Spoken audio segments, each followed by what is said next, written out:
प्रियंका गांधी आणि राहुल गांधींचा लखनौमध्ये झंझावाती रोड शो सुरू झालेला आहे। 12:15 वाजता हा रोड शो सुरू झालाय आणि लखनौमध्ये संध्याकाळी 5:30च्या सुमाराला पत्रकार परिषद होणार आहे। त्यांच्या तयारीबाबत अधिक माहिती सांगतायत आमचे प्रतिनिधी प्रशांत लीला रामदास। मी आता लालगंज लखनौमध्ये आहे आणि ते बँड आहे, या बँडच्या माध्यमातून माहोल तयार करण्याचा प्रयत्न होतोय। याच चौकामध्ये प्रियंका गांधी भाषण देणार आहे आणि त्यासाठी ही तयारी आहे।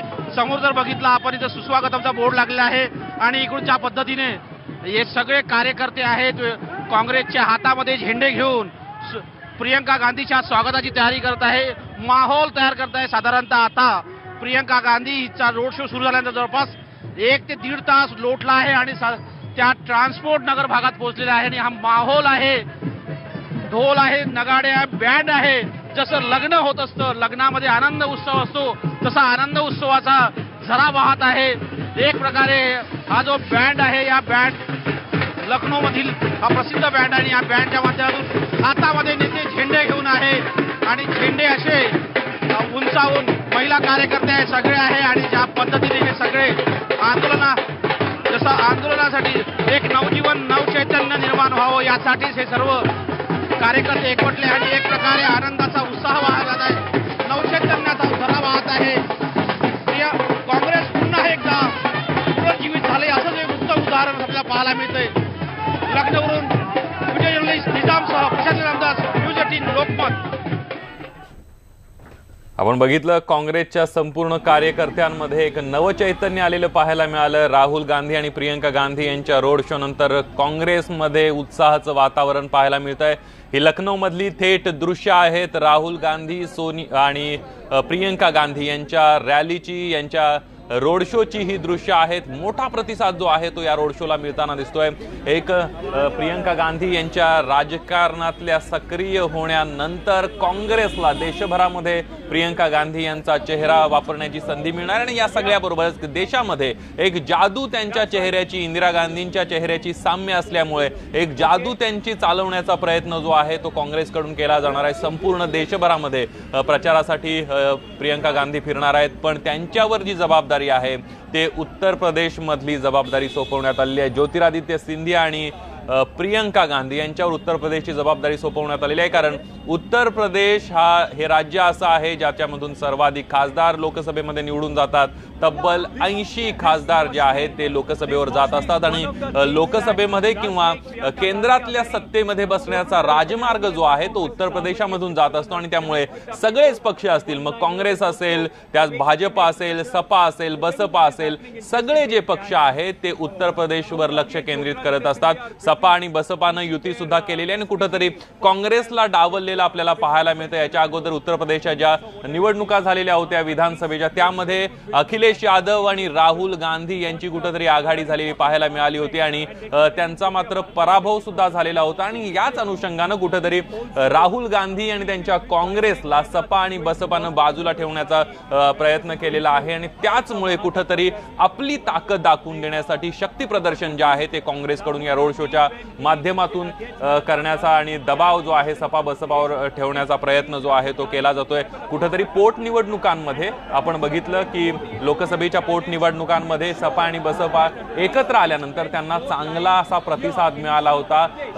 वोट कन्वर्ट जे आहे ते एकमेकांना झालेले होते आणि त्या ठिकाणी भाजपचा पराभव झाला होता।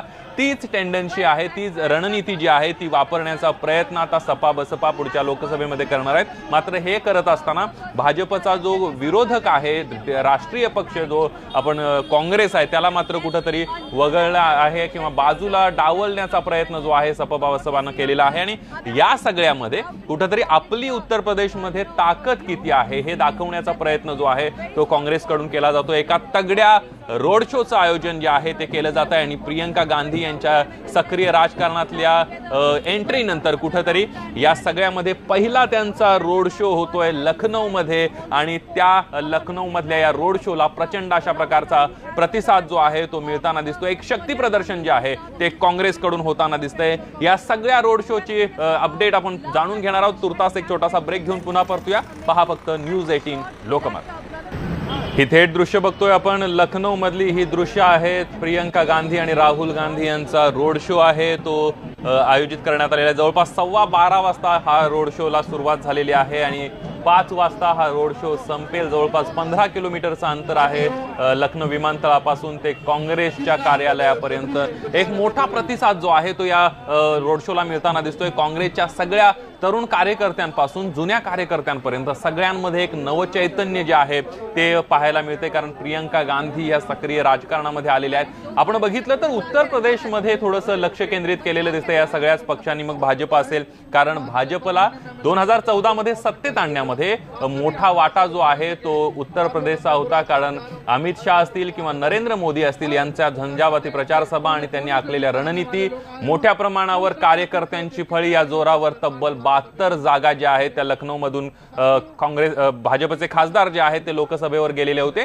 आणि कुठेतरी विजयाच्या समीप, सत्तेच्या समीप जे आहे तो उत्तर प्रदेश मधला विजय भाजपला घेऊन गेलेला होता असं म्हटलं तर वावगं ठरणार नाही। मात्र मागच्या वेळेला आपण काँग्रेसची जर अवस्था बघितली उत्तर प्रदेश मधली तर अतिशय दयनीय अशा प्रकारची अवस्था होती, कारण काँग्रेसचे केवळ 2 खासदार त्या ठिकाणी निवडून आलेले होते। अमेठी मतदारसंघ असेल किंवा रायबरेली हे 2 मतदारसंघ वगळता काँग्रेसला कुठेही यश मिळालेलं नव्हतं आणि त्यामुळे काँग्रेसचा प्रयत्न आता आहे 2019च्या निवडणुकीमध्ये प्रियंका गांधी यांच्यावर आणि ज्योतिरादित्य सिंधिया यांच्यावर जबाबदारी सोपवली आहे। 2 युवा चेहरे आहेत, प्रियंका गांधी या प्रति इंदिरा गांधींसारख्या दिसत आहेत आणि या सगळ्यामुळे कुठेतरी काँग्रेसला मोठ्या यशाची अपेक्षा उत्तर प्रदेश मधून आहे, कारण जर सत्ता केंद्रामध्ये आणायची असेल तर उत्तर प्रदेश हा प्रदेश खूप मोठा आहे, 80 खासदार निवडून येतात आणि त्यामुळे तिकडे लक्ष केंद्रित केलेलं आपल्याला पाहायला मिळतं। 2009 मध्ये जर आपण 10 वर्षांपूर्वीच्या निवडणुकीचा जर आढावा घेतला